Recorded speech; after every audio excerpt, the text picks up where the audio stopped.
Ouais, puis toi et toute ta famille, vous êtes que des... Eh, je t'interdis de... Et si il avait raison? Et si toute ma famille était composée de... Mais comment je pourrais savoir? Grâce à MyHeritage, bien sûr. Si vous souhaitez découvrir le plus profond de votre histoire familiale, MyHeritage est votre solution. Ce site vous aidera à répondre aux questions que vous vous posez sur vos origines familiales, vos ancêtres, et cela risque d'en surprendre certains. MyHeritage est le premier service européen pour la recherche de l'histoire familiale grâce à sa technologie efficace de recoupement. Vous pouvez construire rapidement et facilement votre arbre généalogique sans avoir à fouiller longuement dans des documents papier tombant en miettes. Avec MyHeritage, vous n'avez qu'à ajouter les noms de vos parents, vos grands-parents, leur date de naissance. La manipulation est très simple et le site très intuitif. Une fois fait, le moteur de recherche du site se charge de retrouver les membres de votre famille. Là ici, on voit mon arbre généalogique par exemple. Si vous n'avez pas de chance, vous êtes de sang royal, un noble là qui se la pète avec son château et qui roulait en calèche de chevaux. Et si vous êtes un peu plus chanceux, peut-être qu'il y a un peu de Ted Bundy en vous. Quoi qu'il en soit, vous menez une véritable enquête sur votre famille. En plus, grâce à la fonctionnalité Smart Matches, le site continue de rechercher en permanence vos membres de famille qui feront grandir votre arbre généalogique. MyHeritage, c'est aussi une base de données qui contient près de 16 milliards de documents d'archives historiques, tels que des actes de naissance, des photos. Tiens, là, je vous montre un cliché de ma famille qui respire la joie. Mais vous voyez, cette photo n'est pas de super qualité. Du coup, avec MyHeritage, je peux grandement l'améliorer. Donc là, j'ai un beau souvenir de ce moment de bonheur. Bon, elle est en noir et blanc, et c'est toujours mieux des souvenirs en couleur. Grâce à MyHeritage, je peux coloriser ma photo aussi. Regardez ça! Ce n'est pas fini. Si je veux rendre ce moment exceptionnel vivant, je peux animer ma photo. Et regardez le petit sourire, c'est super bien fait. Bref, des millions d'utilisateurs ont déjà réussi à découvrir des informations inconnues sur leur famille grâce à MyHeritage. Et si c'était votre tour? Vous pouvez essayer gratuitement le site avec toutes ses fonctionnalités pendant 14 jours. Donc l'arbre généalogique, les documents, les photos, tout ça fonctionne gratuitement pendant la période d'essai. Si ça vous plaît et que vous souhaitez continuer votre abonnement, vous bénéficiez de 50% de réduction avec le lien qui se trouve en description. Alors allez-y, franchement c'est super intéressant et l'essai est gratuit. Bienvenue en Australie, véritable bijou de la nature où l'on trouve au bout de chaque cours d'eau un joyau. Un sol souvent colonisé aussi au détriment de ceux dont il est l'habitat naturel. Pourtant, cette terre de feu ne fut jamais domptée, apportant sérénité à ceux qui voudraient s'y reposer. Une certaine hostilité, en revanche, à l'égard des autres qui souhaiteraient la souiller, elle se défendra avec sa biodiversité. Le diable en est le gardien, d'ailleurs, du côté de la Tasmanie. Et voici que lui-même se trouve en voie d'extinction par les agissements de la plus ténébreuse des espèces, le...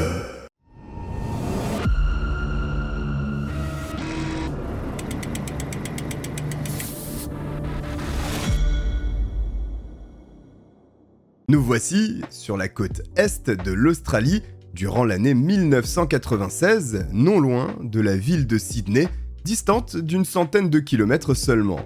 Pourtant, le dépaysement est assuré, avec la magnifique lagune d'Illawarra ou bien encore les nombreuses plages paradisiaques aux eaux turquoises des alentours. C'est donc sans surprise que la vie se déroule paisiblement dans les petites bourgades du coin, y compris à Albion Park où vit la famille de Gruchy. Wayne et Jennifer, les parents, élèvent sereinement leurs enfants. Sarah, âgée de 13 ans, Adrian, de 15 ans, et Matthew, de 18 ans, l'aîné. Le mercredi 13 mars 1996, à 8h30, la douce matinée réveille tranquillement Albion Park lorsque le silence environnant est déchiré par des cris puissants. Stephen Bailey, le voisin de la famille de Gruchy, aperçoit dans son jardin Matthew, leur fils aîné, les yeux écarquillés, criant des phrases qu'il a du mal à saisir. Il sort donc hâtivement de son domicile pour comprendre toute cette agitation et la raison pour laquelle le jeune homme est si perturbé. Complètement incontrôlable, Matthew répète sans arrêt qu'il y a un problème avec sa mère, Jennifer, ainsi que sa sœur Sarah. Steven croit comprendre la situation puisqu'il est au fait que Sarah est épileptique. Cette dernière subit certainement une crise plus violente que d'habitude et Jennifer aurait envoyé Matthew solliciter de l'aide. Bien sûr, le voisin ne perd pas une minute, se précipitant au domicile de la famille de Gruchy. Mais alors qu'il s'attend à une forte agitation au sein de la maison, il n'en est rien. Au contraire, tout est calme, comme s'il n'y avait aucune activité. Surpris, Steven entre doucement dans le logement, puis distingue la porte entr'ouverte de la chambre des parents. Il se positionne devant et ne souhaitant pas créer une situation embarrassante, il appelle d'abord Jennifer, mais le silence perdure. L'angoisse se faisant de plus en plus ressentir, Steven ouvre lentement la porte qui dévoile une pièce très sombre sans le moindre mouvement. En forçant l'observation dans l'obscurité, il décèle une forme sur le lit, laissant penser que quelqu'un est endormi. L'homme s'approche doucement et tire délicatement la couverture qui révèle un massacre sanguinaire. Voici que gît sur le lit le cadavre d'une femme adulte dont l'agression fut si violente que son sang s'étale partout sur les draps et que son crâne laisse apparaître partiellement sa cervelle. Le cœur de Steven s'accélère, l'adrénaline le pousse à fuir l'endroit, son rythme cardiaque s'emballe et il court jusqu'à son domicile où, essoufflé, il saisit le téléphone afin que la police prenne en charge cette affaire.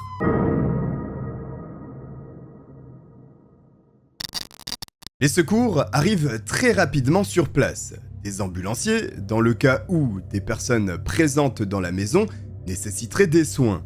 Et bien sûr, la police, afin de préserver ce qui, à l'évidence, apparaît être un lieu du crime. Steven, lorsqu'il a retiré la couverture dissimulant le cadavre de cette femme, s'est immédiatement dirigé vers la sortie.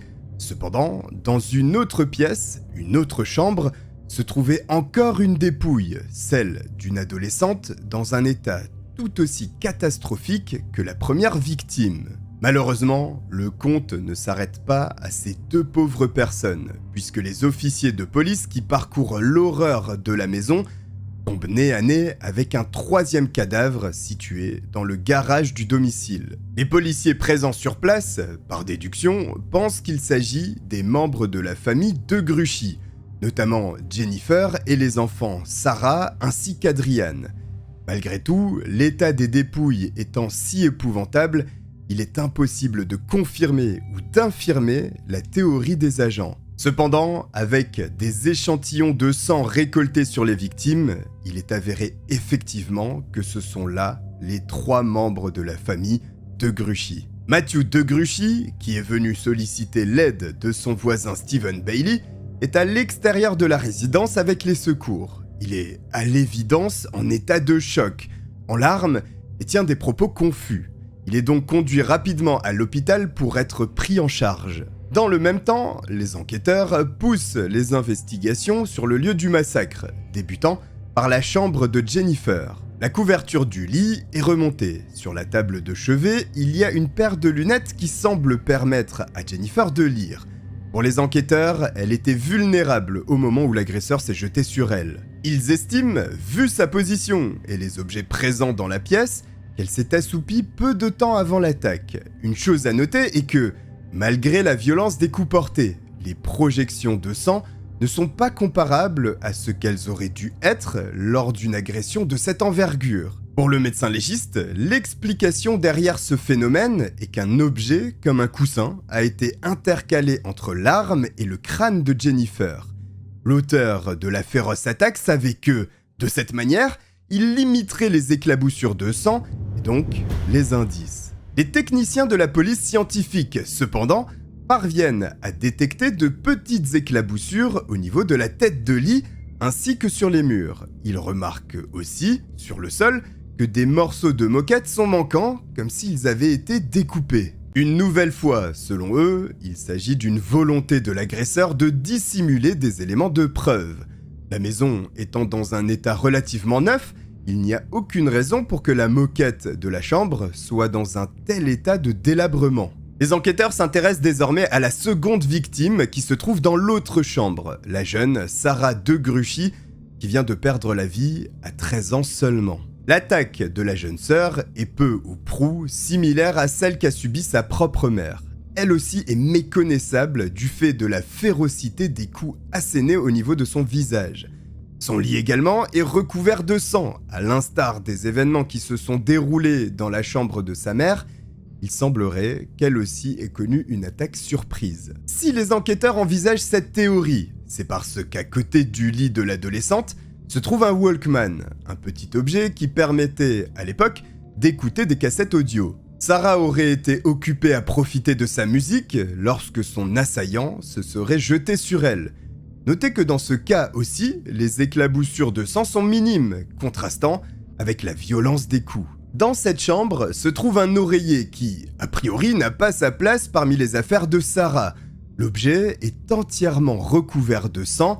Les enquêteurs estiment qu'ils viennent de mettre la main sur ce qui a été utilisé afin de limiter les projections. En revanche, contrairement à l'attaque de Jennifer, et même si dans les deux cas les victimes ont été surprises, la petite sœur aurait tenté de se défendre. C'est ce que le médecin légiste affirme lorsqu'il découvre sur les bras de l'adolescente des marques de défense.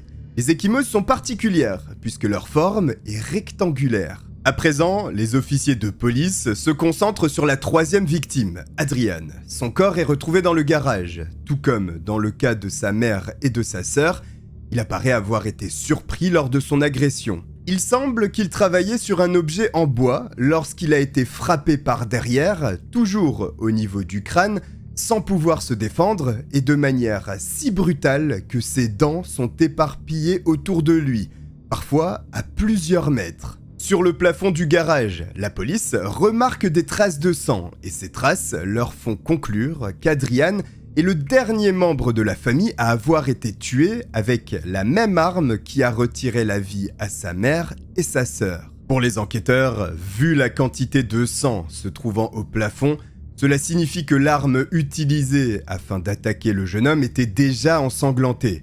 En portant les coups, le fluide corporel a été répandu de cette façon, créant une éclaboussure très spécifique, amenant à la conclusion des policiers. Un autre point intéressant, ce sont les blessures découvertes sur la dépouille d'Adriane, puisque lui aussi est recouvert d'ecchymoses rectangulaires, sauf une, qui est circulaire, rendant perplexes les enquêteurs. En déplaçant la dépouille du jeune homme, une odeur prend le nez des agents de police. Cette odeur est celle de l'essence dont le corps d'Adriane a été aspergé.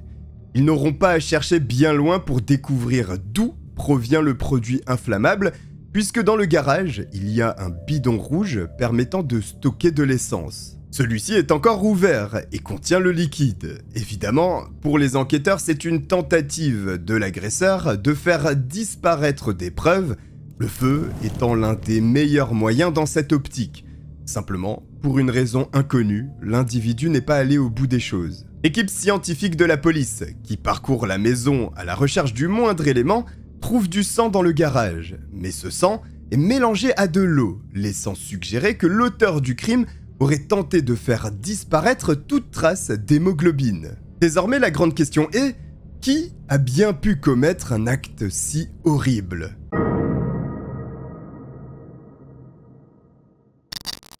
Pour résoudre cette énigme, les enquêteurs se basent sur les premiers éléments récoltés. Les trois victimes ayant des blessures similaires, une seule arme a dû être utilisée, signifiant également que l'auteur du massacre aurait certainement agi seul. Par ailleurs, plusieurs objets sont manquants au sein du domicile, le portefeuille de Jennifer, des jeux vidéo appartenant au garçon, ainsi qu'un magnétoscope. Le mobile du crime serait donc un cambriolage s'étant mal déroulé avec un individu particulièrement malveillant. Il s'agit de l'hypothèse de la police, crédible. Pourtant, les enquêteurs eux-mêmes sont sceptiques vis-à-vis de ce scénario. Ils remettent leur propre théorie en question lorsqu'ils découvrent qu'en réalité, de nombreux objets de grande valeur n'ont pas disparu. Surtout, s'il s'agissait d'un cambriolage, le voleur n'aurait pas fait dans la dentelle, mettant à sac les pièces par lesquelles il serait passé, ce qui n'était pas le cas ici. Il n'y a pas non plus de traces d'effraction. Les objets volés, pour les policiers, font partie d'une mise en scène déployée par l'auteur du massacre, dont la tuerie était le véritable objectif. Les enquêteurs tentent de comprendre quel type d'arme pourrait causer les marques rectangulaires sur la peau des victimes. Et surtout, pourquoi le corps d'Adrian n'a qu'une seule marque circulaire. En se concertant, ils finissent par conclure que l'arme du crime pourrait être une masse, un cric de voiture ou une clé en croix. Considérant ceci, ils contrôlent la seule voiture présente au domicile de la famille, la Toyota Corolla blanche de la mère, Jennifer. Bien entendu, le premier endroit vérifié est la trappe située dans le coffre, renfermant le matériel permettant le dépannage en cas de crevaison. Lorsque les enquêteurs ouvrent le coffre, une chose évidente leur saute aux yeux. La trappe est ouverte en partie. En observant à l'intérieur, la clé en croix est manquante, mais ils ne tirent pas de conclusion trop hâtive puisqu'elle aurait pu servir à un éventuel dépannage. Pour en avoir le cœur net, ils sortent la roue de secours de son compartiment afin d'analyser son usure. Celle-ci est neuve, n'a jamais été au contact du bitume, et donc il n'y a aucune raison pour qu'une partie du matériel, et notamment la clé en croix, soit manquant. De manière à être totalement certains de la piste qu'ils empruntent, ils remontent jusqu'au vendeur du véhicule, qui confirme que ces objets, au moment de la cession de la voiture, étaient bien présents. Cela indique qu'une personne a cherché un objet spécifiquement à cet endroit pour s'en servir comme une arme. Ils obtiennent exactement le même kit se trouvant dans la voiture de Jennifer pour des tests qui s'avèrent concluants, puisque les objets créaient des blessures similaires à celles découvertes sur les dépouilles. La clé en croix est donc potentiellement l'arme qui a permis de générer les traces rectangulaires et circulaires sur la peau des 3 personnes décédées dans la maison. C'est une première belle avancée dans la compréhension de ce crime odieux. Et la fouille de la voiture ne se cantonne pas au kit de dépannage. L'entièreté de l'habitacle est passée au peigne fin. Les indices continuent d'affluer, puisqu'une fibre est découverte dans le véhicule, à l'arrière du siège conducteur, sans qu'elle n'appartienne à l'un des éléments de celui-ci. Après contrôle, il s'agit d'une fibre provenant de la moquette de la chambre de Jennifer, là où, souvenez-vous, cette moquette avait été découpée. Cet indice est aussitôt envoyé en laboratoire pour une analyse qui révèle du sang sur ce minuscule morceau de moquette. Les enquêteurs ne s'arrêtent pas en si bon chemin et lancent une fouille plus large encore, comprenant la propriété ainsi que ses environs. Malgré leur enthousiasme initial, dopé par ces premières découvertes importantes, le soufflet retombe. La recherche de témoignages est chaotique. Personne dans le quartier ou à proximité n'a vu ou entendu quoi que ce soit. Les médias entrent dans la danse, passant le message selon lequel toute personne disposant de la moindre information devrait se faire connaître auprès des autorités compétentes. L'enquête n'est pas à l'arrêt pour autant, puisque le père de la famille de Gruchy, Wayne, doit être interrogé.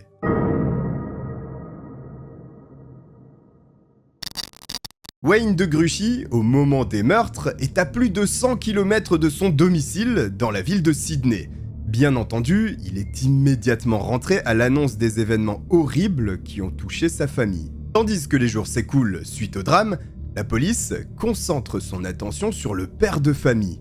Leur intérêt pour l'homme est si grandissant qu'il est temps pour Wayne de subir un interrogatoire. Les enquêteurs ayant échangé avec des résidents du quartier ont finalement obtenu des témoignages, selon lesquels certains d'entre eux ont aperçu une voiture d'un modèle s'apparentant au véhicule que conduit habituellement Wayne, une Holden Commodore. Surtout, un témoin anonyme s'est présenté au poste de police en affirmant avoir vu un individu ressemblant fortement à Wayne de Gruchy montant dans sa voiture à proximité du lieu du crime très tôt le matin même du massacre. L'interrogatoire du père de famille se déroule dans une atmosphère tendue. Les policiers tiennent peut-être l'auteur d'une tuerie si horrible que certains de leurs collègues ont décidé de mettre fin à leur carrière au sein de la police. Les enquêteurs tentent de connaître l'emploi du temps de l'homme qui maintient son absence dans la région, s'étant rendu dans la ville de Sydney pour affaires.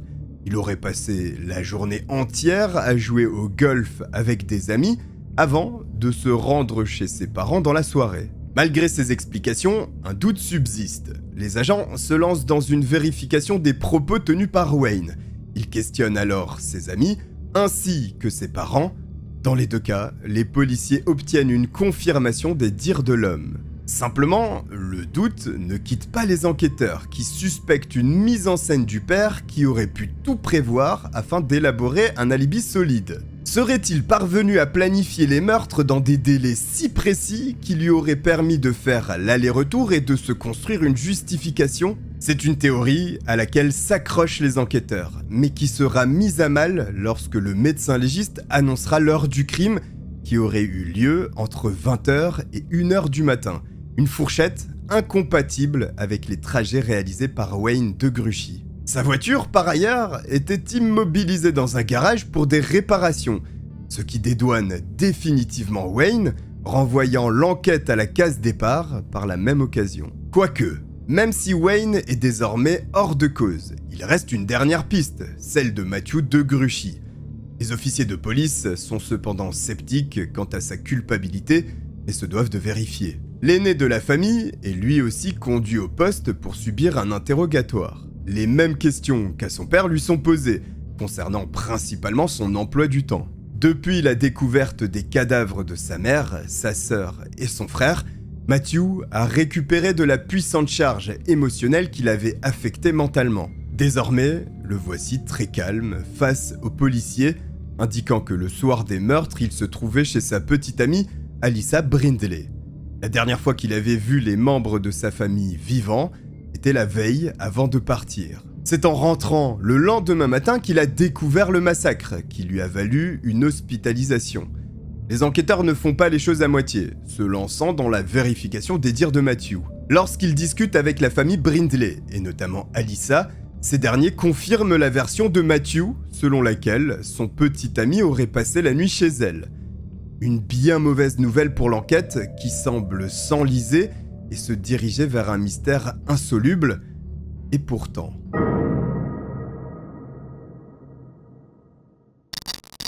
Lorsque les enquêteurs discutent avec Alyssa, une révélation de poids leur est faite par la jeune femme. Matthew devait se rendre chez elle aux alentours de 20h. Mais à 22h, n'ayant toujours pas de nouvelles de son petit ami, elle tente de le contacter en appelant chez lui, mais n'obtient aucune réponse. Elle décide finalement d'aller se coucher, lorsqu'à 23h, Matthew se présente. Curieuse de son large retard, Alyssa demande à Matthew ce qui a causé son contretemps. Le jeune homme explique qu'il n'a pas pu arriver à l'heure convenue puisque, alors qu'il allait quitter le domicile, des appels étranges et surtout menaçants ont été reçus le soir même, indiquant que 3 membres de la famille de Gruchy seraient retrouvés morts. Les policiers sont perplexes face à de telles révélations qui n'ont pas réellement de sens. Dès lors, ils concentrent leur attention sur le fils aîné de la famille qui, lors de son interrogatoire, a omis de mentionner les appels téléphoniques et les menaces, des éléments pourtant inoubliables. Les enquêteurs se mettent donc à creuser, questionnant de façon plus précise Alyssa. Ils demandent notamment si elle a remarqué sur Matthew des égratignures, blessures ou toute autre marque de défense. Mais la jeune femme n'a rien constaté de tel sur le corps de son petit ami. Alors, ils se penchent sur les fameux appels téléphoniques. Pour vérifier ce point, les enquêteurs réclament la liste des appels passés au domicile de la famille de Gruchy. Après analyse, il s'avère qu'aucun coup de téléphone ne puisse être inexpliqué, contredisant ainsi la version de Matthew. Par conséquent, les policiers sollicitent Matthew pour un second interrogatoire au cours duquel il doit détailler la découverte des cadavres. Le jeune homme affirme avoir quitté tôt dans la matinée sa petite amie pour arriver chez lui sur les coups de 8h30. Mais il n'aurait pas découvert les corps immédiatement, puisqu'il serait allé récupérer son portefeuille oublié dans sa chambre la veille afin de s'acheter des cigarettes. Ce n'est qu'au retour de cette sortie qu'il aurait réalisé que la maison était particulièrement calme. En parcourant les chambres, il serait tombé en premier lieu sur la dépouille de sa mère dans un état choquant, ce qui l'a conduit aussitôt à partir à la recherche d'aide et à trouver Steven, son voisin. À cet instant, la police souhaite récapituler les mouvements de Matthew. De retour après l'achat des cigarettes, le jeune homme serait donc entré dans la maison, aurait traversé le couloir pour atteindre la pièce principale. Jusque-là, Matthew confirme. Lorsqu'il remarque que la maison est anormalement silencieuse, Il se dirige vers la chambre de Jennifer, constate que la porte de la pièce est entrouverte et découvre le massacre. Aussitôt, pris de panique, il quitte en courant le domicile à la recherche d'aide. Matthew acquiesce à nouveau. Lorsqu'il arrive chez son voisin, Stephen Bailey, complètement hystérique, il crie à ce dernier « Il y a un problème avec maman et Sarah ». Matthew affirme que ce sont bien ses mots. Lorsque la police scientifique a analysé la maison, elle a conclu que Matthew n'était pas entré dans d'autres pièces que la chambre de sa mère, et le jeune homme confirme une nouvelle fois cette analyse. Simplement, avec cette version, il y a un problème.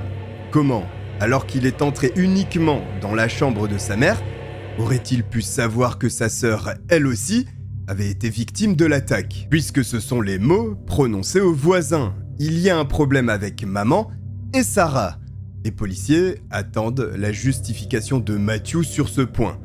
Mais seul un silence sera délivré en guise de réponse. Matthew DeGruchy devient désormais le suspect numéro 1 dans le massacre de sa propre famille. Cependant, le motif reste une énigme. Le voisinage n'a pas rapporté aux enquêteurs de bruit de dispute. Wayne, son père, et Alyssa, sa petite amie, indiquent tous deux que Matthew n'est pas de nature violente et n'avait aucune raison apparente de vouloir s'en prendre à sa famille de manière si violente. L'unique point de désaccord récurrent au sein de la famille était l'utilisation de la voiture de Jennifer par Matthew. Le garçon avait utilisé à de très nombreuses reprises le véhicule de sa mère et désormais il avait été convenu qu'il ne pourrait plus que faire usage de la voiture de Wayne. Seulement, ce jour le véhicule du père n'est pas disponible, étant en réparation, ce qui conduit les enquêteurs à émettre l'hypothèse selon laquelle Matthew aurait souhaité conduire la voiture de Jennifer pour se rendre chez Alyssa. Face au refus de sa mère, le jeune homme capricieux aurait déclenché une dispute sur ce désaccord, avant d'entrer dans une colère noire et massacrer tous les membres de sa famille présents dans la maison ce soir. Pourtant, bien que ce soit l'hypothèse de la police, est-ce que le jeune homme serait allé aussi loin pour un désaccord si anodin? Qui plus est, lorsqu'il est rapporté par de nombreuses personnes que Matthew ne possède pas une personnalité violente et que ces petites disputes ont déjà eu lieu à plusieurs reprises. Pourquoi ce soir-là aurait-il été différent des autres fois, entraînant un massacre? Les policiers sont encore hésitants. En tout cas, avant de découvrir des empreintes digitales appartenant à Matthew sur le baril d'essence saisi dans le garage où Adrian a été tué. L'analyse montre qu'un seul individu a manipulé cet objet. Les empreintes très nettes de Matthew indiquent en tout point qu'il est cet individu. Oui, mais voilà, comme rien n'est simple dans cette enquête, il s'avère que le jeune homme manipulait régulièrement ce bidon pour remplir les réservoirs des voitures, et il était quasiment le seul à réaliser cette corvée. Bien que ce ne soit pas l'élément probant ultime, cela conforte les enquêteurs quant à la culpabilité de Matthew dans le massacre familial qui vient d'avoir lieu. Pour établir un lien entre le jeune homme et les meurtres, les officiers de police se penchent sur les preuves médico-légales à leur disposition. Les fibres de moquette trouvées dans le véhicule correspondent à celles de la chambre de Jennifer. La police estime donc que la moquette de cette chambre a été transportée dans la voiture de la mère. Dans l'habitacle, d'infimes traces de sang sont découvertes. Seulement, elles n'appartiennent à aucune des victimes. Et pour cause, puisqu'il s'agit du sang de Matthew qui, par ailleurs, est la dernière personne connue à avoir utilisé ce véhicule. Au sein de la maison, derrière le lit de Jennifer, ainsi que dans le couloir principal, du sang découvert est aussi analysé. Une nouvelle fois, il ne correspond à aucune des victimes, mais bien à Matthew. Pourtant, le jeune homme n'a pas été blessé. Il n'y a pas de plaie sur son corps qui justifierait un saignement. C'est pourquoi les policiers pensent que l'anxiété de l'attaque qu'il a planifiée a engendré un saignement de nez. Conscient que son sang était présent sur le lieu du crime, pouvant par conséquent le trahir, il a pris l'initiative de découper les morceaux de moquette et fait une tentative de nettoyage du sang à certains endroits. Les morceaux de moquette disparus ont d'ailleurs été retrouvés environ 3 mois auparavant par un groupe d'adolescents qui se rendaient à proximité du barrage de Warorona avec leur BMX. Ils ont choisi ce lieu pour y réaliser des acrobaties avec leur vélo, lorsqu'ils ont découvert un sac contenant des morceaux de moquette non loin de l'eau. La police n'a appris que tardivement cette découverte, mais souhaite coûte que coûte retrouver l'emplacement où les jeunes ont mis la main sur cet indice qui pourrait permettre de réaliser un bond dans l'affaire. Effectivement, le barrage est proche de la maison d'Alyssa. Il est donc tout à fait envisageable que d'autres éléments cruciaux attendent les policiers dans les environs. Finalement, les adolescents qui avaient eu du mal à se remémorer la position exacte du sac parviennent à indiquer le bon lieu, conduisant les enquêteurs sur de nouvelles pistes. 3 sacs sont repêchés au fond du barrage. Ils contiennent tous des objets en provenance de la maison de la famille de Gruchy. Notamment le portefeuille de Jennifer, un lecteur vidéo, des jeux vidéo, tout ce qui avait été dérobé dans l'espoir de feindre la police et l'orienter sur la piste du cambriolage. Cependant, la police porte son intérêt non pas sur ces objets, mais sur les morceaux de moquette présents dans les sacs, et surtout, une feuille de papier déchirée comportant des inscriptions. Par chance, le contenu du sac a été protégé tout ce temps durant des aléas de la nature. Et lorsque les 13 morceaux de papier sont assemblés, ils constituent une note manuscrite qui semble être une liste. Cette liste indique les étapes à suivre pour mener à bien une agression et faire en sorte de détourner les éléments du lieu du crime afin de tromper la police et l'orienter vers un cambriolage. Il est possible de lire, entre autres, les mots « maman »,« Sarah » et « Adriane », avec une liste d'accessoires comme un couteau, 2 chaussures, ainsi que des actions à réaliser du type « ouvrir la porte » ou « jeter des choses au sol ». Une liste particulièrement incriminante pour Matthew de Gruchy, d'autant plus que son écriture est aisément reconnaissable sur ce morceau de papier similaire aux feuilles d'un bloc-notes retrouvé dans sa chambre. Face à l'évidence, le jeune homme ne peut nier qu'il est l'auteur de cette note et reconnaît qu'il a bien rédigé ces lignes mystérieuses, sans pour autant se souvenir dans quel but. Il indique à la police que, selon lui, il s'agissait d'une liste créée en vue de son anniversaire et l'organisation de celui-ci. Cette explication bancale n'empêche aucunement les enquêteurs, 3 mois après les faits, d'inculper Matthew de Gruchy pour le meurtre des 3 membres de sa famille, Jennifer, Sarah et Adriane.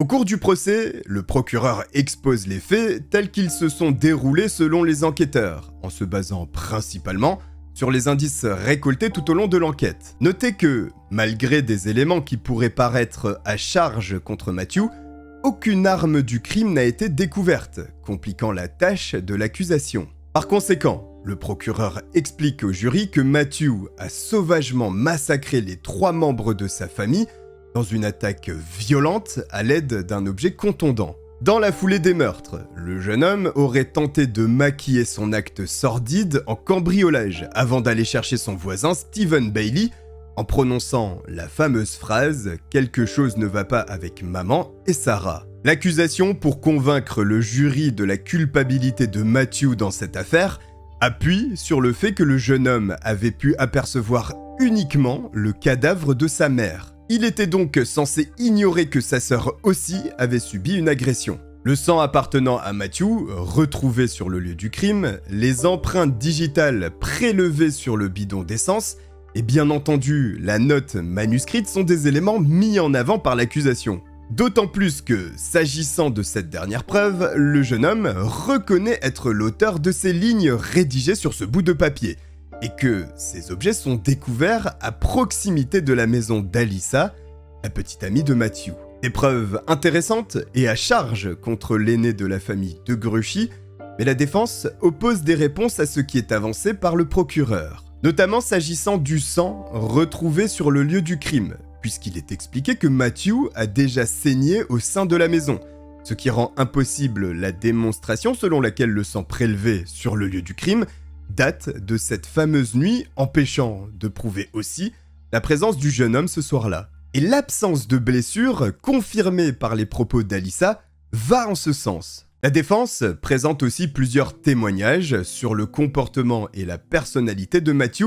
affirmant que le jeune homme a une attitude tout à fait normale, rien ne laissant penser qu'il pourrait être l'auteur d'un tel acte. D'ailleurs, son attitude, le matin de la découverte des cadavres, est celle qu'une personne en état de choc aurait eue. Ceci est confirmé par les policiers et les ambulanciers qui sont entrés les premiers en contact avec Matthew. Et surtout, l'argument principal de la défense est l'absence totale de motifs écartant la théorie illogique des policiers selon laquelle le garçon aurait massacré les membres de sa famille pour une querelle liée à l'utilisation de la voiture de sa mère. Après l'exposé de ces théories, c'est donc au jury que revient la délicate responsabilité de trancher la culpabilité ou non de Matthew de Gruchy. Le 14 octobre 1998, 2 ans après les meurtres de Jennifer, Sarah et Adrian de Gruchy, le fils aîné est reconnu coupable et condamné à purger 3 peines d'emprisonnement d'une durée de 28 ans avec une période de sûreté de 21 ans et de façon simultanée, les 3 peines ne s'accumulant pas. Notez qu'au cours de l'énoncé de la sentence, le jeune homme n'a montré aucune émotion. À plusieurs reprises, il tente de faire appel de cette décision, sans que jamais il n'obtienne gain de cause. Après plusieurs années d'incarcération, voici qu'il fait désormais une première demande de libération conditionnelle qui est refusée. Le comportement de Matthew en prison est exemplaire. En août 2019, une seconde demande de libération conditionnelle est formulée. Le côté de la famille de Jennifer, la mère, ne s'oppose pas à cette demande qui est validée. Le jeune homme retrouve la liberté 23 ans après le massacre de sa famille, alors qu'il est âgé de 41 ans. Le jeudi 15 août 2019, à 7h30 du matin, Matthew de Gruchy sort de la prison de Long Bay à Sydney face à une nuée de journalistes. Ironiquement, voici qu'il a le même âge que sa mère lorsqu'il l'a tuée. Matthew continue de nier être le meurtrier. Son père, Wayne, maintient également l'innocence de son fils dans cette affaire. Matthew ira d'ailleurs s'installer en Tasmanie avec son père où il vit en homme libre à présent. Malgré sa condamnation, de nombreuses zones d'ombre persistent, et notamment l'absence d'armes du crime. Mais qui d'autre aurait pu commettre une telle horreur? Quoi qu'il en soit, voici Matthew de Gruchy libre. Alors selon vous, la décision de le condamner était-elle la bonne? J'attends votre opinion en commentaire, n'hésitez pas à la formuler, je suis curieux de vous lire pour savoir si Matthew est coupable ou bien innocent selon vous et votre avis personnel, la justice ayant déjà tranché. En tous les cas, si cette vidéo vous a plu, n'hésitez pas à vous abonner en activant la petite cloche pour ne pas manquer la suite du contenu. Vous trouverez dans la description les liens de mes réseaux sociaux pour interagir directement. Il y a également le lien de la chaîne Twitch pour les lives qui reviendront bientôt. Je vous remercie de m'avoir regardé et je vous dis à très bientôt. Ciao.